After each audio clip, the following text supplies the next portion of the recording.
What's going on, Jerome's? So there's a lot of non-football things going on with the Vikings this week, but just wanted to take a moment, talk about actual football stuff. Oh, like a draft pick, because that's what you want to happen when you're only 8 games into a season, already talking about next season's draft. But here we are. So 3-5 Vikings, the best 3-5 team in NFL history, are currently the number 12 pick in next spring's draft, behind the Lions at 1. The Lions and the Texans, it's going to be a derby. I think the Lions will rip off a game. I think they will get one. Hopefully it's before the Vikings visit Detroit. I think that they will win on Thanksgiving against Chicago one time. And Houston may not win again. Well, they play the Jaguars again, who they beat week 1 and then lost 8 straight, but that's whatever there. And then the Dolphins, the stupid Dolphins, gave up their first-round pick as opposed to the Niners' first-round pick. They gave that to the Eagles. And Philly... Yeah, Philly's going to be the story for a while. So they currently have 3 of the top 14 picks. They have the number 3 overall pick from the Dolphins. They have their own number 7 overall pick. And they have the number 14 pick currently from the Colts for the Carson Wentz deal. And as the Colts are getting better and better, that draft pick is dropping because the Colts started out really slow and it was a big talking point. Oh, the Eagles could have 3 top 10 picks. They'd screw them up. Howie, I don't trust you. But, well, they did get Devontae Smith right. And I do like Jalen Hurts. But yeah, whatever there. So the Vikings currently chilling at 12. And they could go a lot of ways. You could certainly go offensive line. You could make a case for cornerback. You can make a case for edge rusher, especially depending on what happens with Danielle Hunter this offseason. But that is so depressing already thinking about that. And I hate it. And I hate everything about it. And look at the Vikings draft picks. So they got 1, 2, 3 of their own onesies. They gave up the 4 for Chris Herndon. They got a 6 back. They got the Ravens 5th from the Unique the Freaking Ngakoue deal. The Vikings' own 5th went to Jacksonville. They had their own 6, and they don't have a 7th, but that, of course, will change with Spielman. And then they got a 6 from the Mike Hughes deal. Now, I can't believe we're already looking at mock drafts. But 1, 2, 3... I'm not mad at this at all because 3 of these players I really like. So George Karlaftis from Purdue, he's a bad dude, man. Hand in the dirt, standing up. He can do whatever. He can certainly get some stank off the edge. I love him a lot. Now, the Ryan Kerrigan comparisons are really easy. Consider their style of play. Consider they both play at Purdue, etc. So I wouldn't be mad at it, especially even though Emerson has been great this season. He is aging out. Depending on what happens with Daniil long term, health-wise, he'll be fine, but contractually, are they going to pay that $18 million bonus? Is Daniil going to be in purple? I think he should. And then you have Willekes and Wanham and Janarius Robinson, but you can never have enough dudes who get the quarterback, and Karlaftis is an absolute stud. Also, could you play him in the Anthony Barr spot and then rush him from the edge? I don't know. Lots of options there. They got Martin Emerson from Mississippi State, former teammates with Cameron Tiny Dancer. I think that he is a solid cornerback. I think that he would be a really good pickup in the second round. And then also, Spielman ignores the offensive line. Alec Lindstrom, brother with Chris Lindstrom, former BC legend, current Atlanta Falcons guard, former number 14 overall pick. Him coming in from Boston College. Boston College got some good players, man.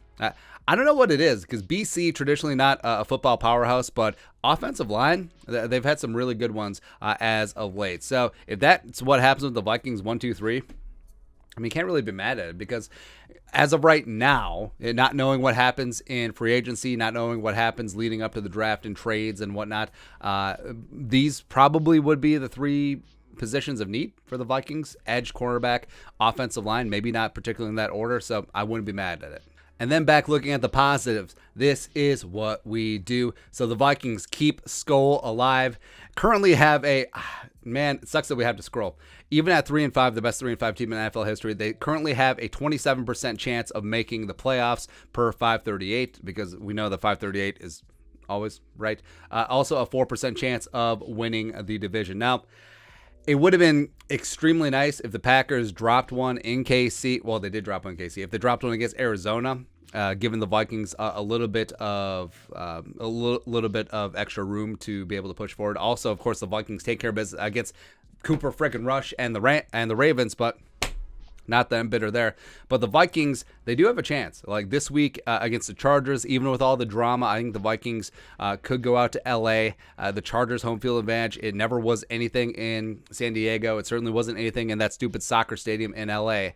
And it's not at the new SoFi Stadium. So there's going to be a lot of Vikings fans there. I think the Vikings are finally pissed off for greatness, even though they should have been pissed off for greatness after, I don't know, week 1. Yes. So if they can somehow, some way take care of things against the Chargers, there's a reason why the Chargers are only 2.5-point favorites, because I think you never really know which Chargers team is going to show up. They are a little bit Vikings-ish in that regard. So the Vikings can take care of business there, ignoring all the other games. Vikings nearly double their playoff chances up to 45%. And then week 11, Green Bay Packers greasy, grimy Green Bay Packers rolling into historic US Bank Stadium. They've had some drama of their own. And this really is a throw out the records type game. Like, it doesn't matter if the Vikings are 11-2 and the Packers are 2-11. Throw out the records, because this game is always going to be tough in these Minnesota-Wisconsin derbies. So the Vikings take care of business at home, which they should, because I do think if the Vikings can square things up at 4-5 against the stupid Chargers, that there will be a lot of purple in US Bank Stadium. It really sucks that we have to talk about, hey, hopefully fans will show up to the home game against the Packers, but we saw what happened against the Cowboys, right? Cowboys vacuumed up a lot of those seats. Season ticket holders sold them on the secondary market. The extra tickets weren't vacuumed up by Vikings fans, so I don't blame them. You know, the way that the Vikings were giving away games, yes, but if we can keep Skull alive one time and hold serve at home, woo, all of a sudden those playoff chances go up to 60. How did that go from 64 to 63 down to 62? And then finally, going to San Francisco week 12. Stop changing numbers, man. Math does not change. Math is math. But Vikings at San Francisco. Initially, to start the season, that looked like a very daunting task, but they've been riddled by injuries. They've underachieved quite a bit. Kyle Shanahan, should he be on the hot seat? Maybe. So if the Vikings can get all that momentum, which we've seen the Vikings can play like the best team in the league, but can they do it for 4 quarters, not give away leads and close out games? If they can actually get that ish together, then take care of things at Chargers, then at home against Green Bay, and then coup de grace, got San Francisco and whip somebody's ass, all of a sudden, woo! AT, Ocho, Cerro, Percento, Chris Carter, playoff chances. Also, 25% chance to win the division. Woo. Also, you look at the greasy, grimy Green Bay Packers. Sucks that I have to scroll up. So, say they drop one against Russ in Seattle, which Wisconsin loves Russ, man, because that 1 year as a mercenary deal with the stupid Badgers. There you go. And then let's say that they lose to the Rams as well. Oh, Lord, and I travel so on.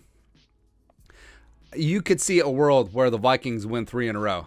Yes, I just said that with a straight face. Purple Kool-Aid, purple glasses are back on, don't care. And even more so, you could easily see a spot where the Packers drop 3 in a row. Because you saw, without Rodgers, that team is University of Texas El Paso. They're the UTEP Miners. Woo.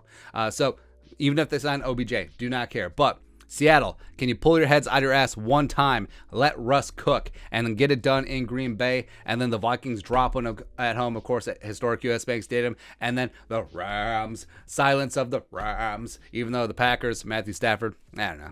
Like, hey, McVay, boy blender, can we get some revenge for that stupid playoff game? Like, hey, Aaron Donald, I understand that you had like 9 broken ribs last time against the Packers, but can we get someone to show up, please? That is all. Other than that, I have no thoughts on anything. But that's it. That is the current update of the Vikings playoff chances, as well as where they currently sit in the draft. Let us know your thoughts and our thoughts in the comment section below. Subscribe for daily Vikings takes. Want to support that work? Pay that man his money. But until next time, Skull Production Value.